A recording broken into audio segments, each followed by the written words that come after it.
Hello, I'm Robert, and you're always welcome here in my busy little shop. On today's episode of What's on My Workbench, I just thought I would talk about a few of the things I get questions on. People that ask me, what do I work on when I'm not making a video on a project and I'm making other items. So this morning I released a video that was a follow along on making a tote. And today I'm continuing on those totes. I made one on the video, and I think it really turned out nice. Let me grab it and I'll show you. Here it is here. I don't know if you had a chance to see the video yet or not, but it's on making a leather tote. And I think it came out really nice. This is a slate blue leather that I purchased.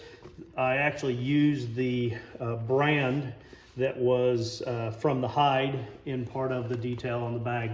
And I went ahead and I cut out 3 more pieces here. So I'm gonna make 3 more totes today.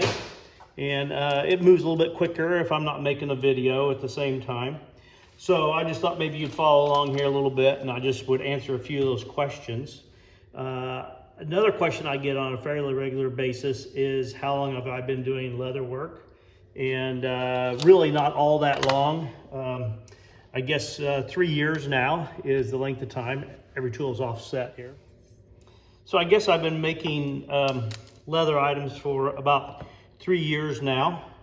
And belts are really my main passion, but I do make other items as well. I make totes like I'm working on today, and clutches and such.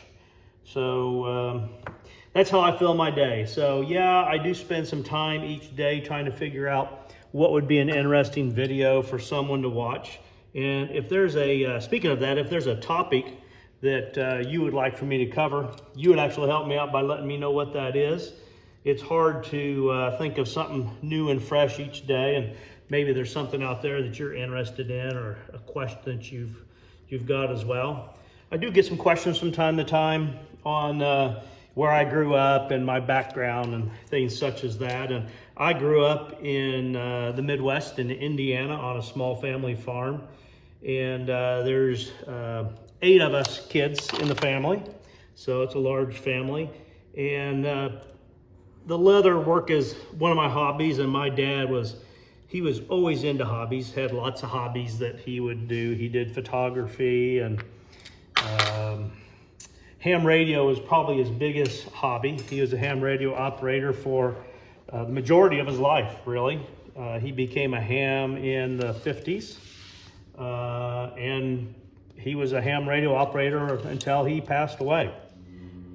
So if this format of video is interesting to you, let me know. If it's not, let me know that as well, and I'll try not to bore you. I do appreciate people's time, and I know it takes time to sit down and watch one of my videos. You know, I'm probably not the most entertaining person as far as personality. I hope I make up for it with the content of how to make these different items.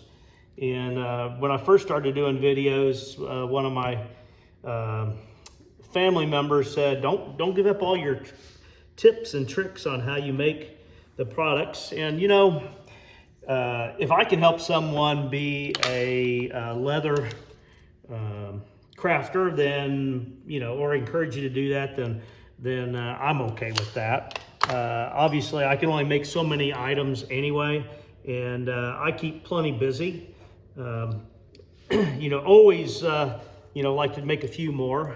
And this time of year, I don't have shows that I can go to display my stuff. So I end up making items that will hopefully sell in next year's craft shows. Here's the next tote, and it kind of looks like a cat's face, or maybe an owl. Got an ear there, an ear there. But this was another brand that was on that hide on the other side. And so I thought I would go ahead and make a bag that way. So I'm gonna continue to cut these and do that. Once I get them all notched, then I can start the process. And I find it goes a little quicker if I do the same thing repetitively and then move to the next phase with them. And I do the same thing with belts. Earlier this week, I cut out a bunch of leather straps that I'm gonna use to make a new belt that I'm making. It's gonna be called the Ranch Hand, and it's more of an economy belt. Even though I do think that the prices that I charge for my regular belts is pretty low in comparison to what maybe some people would think they are. So this is the Ranch Hand belt. It's a single layer belt, but this belt here it's just under a 1/4 inch thick. So it's a nice heavyweight belt. Call it the Ranch Hand because they work hard, and I think this belt will work hard as well. It's got a stainless steel buckle on it, and it's $65.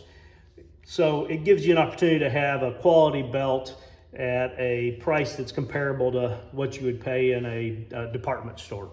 My regular belts, the classic belt, I sell those for $95, and the Western, my more expensive belt with a normal buckle on it, I charge $160 for that. And they're all made to size. So if you have a particular color you want, you have a particular thread color or leather color, I'll make it the way you want it.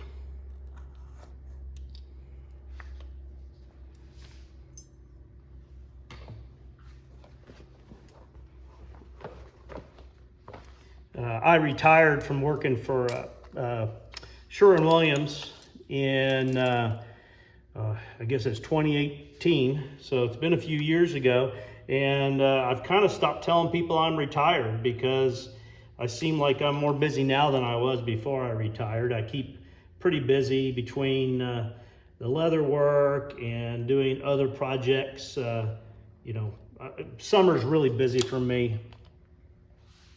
The wintertime, I keep myself busy doing these projects.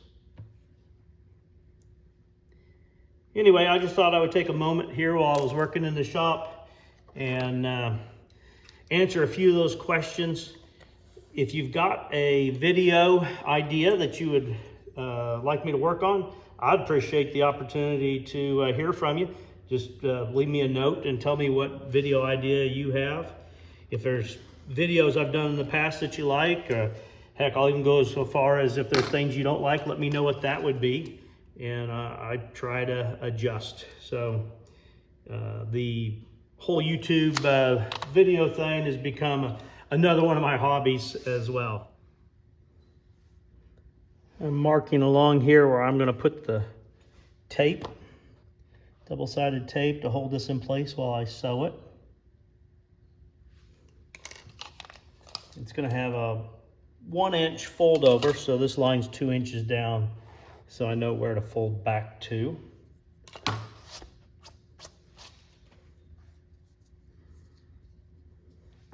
Let's use some double-sided tape across here. That'll hold it in place.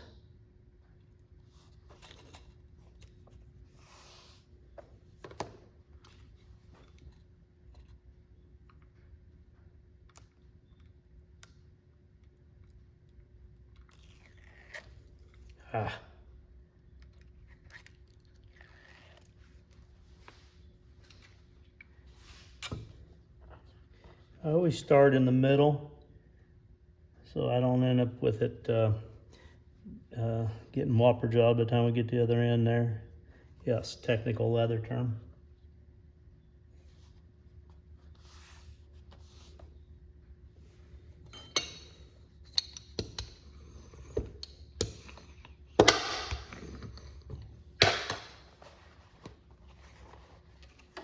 Overall, I've been happy with this Cobra 26 sewing machine. I tackled some pretty hard projects from the beginning, and that was a little bit challenging. I'm getting a little more comfortable with it. I had never used a sewing machine before I bought this, other than a few stitches at a show, practicing with it.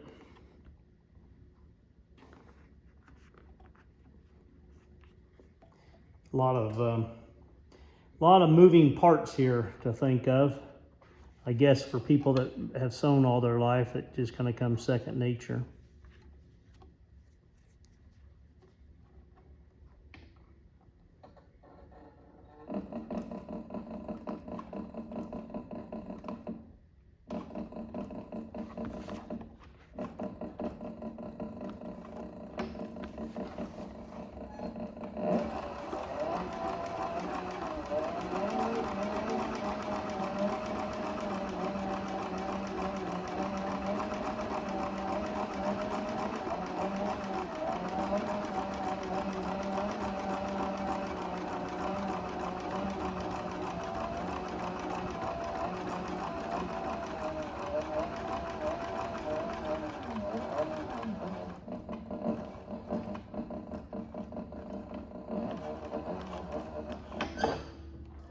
The one thing that the sewing machine does is allows me to make things like the Tote here and be able to afford to sell them. Otherwise, I would have so much time in them that it just wouldn't make sense financially. And then unless it was really something custom towards somebody, then I don't think I would get the interest in them, you know, at the price needed. These are, I think, pretty affordable for a custom leather item. My daughter was at one of the shows and I had a large leather travel tote, and someone asked how much it was, and when I told them, my daughter's like, "You can't do that, that's too cheap."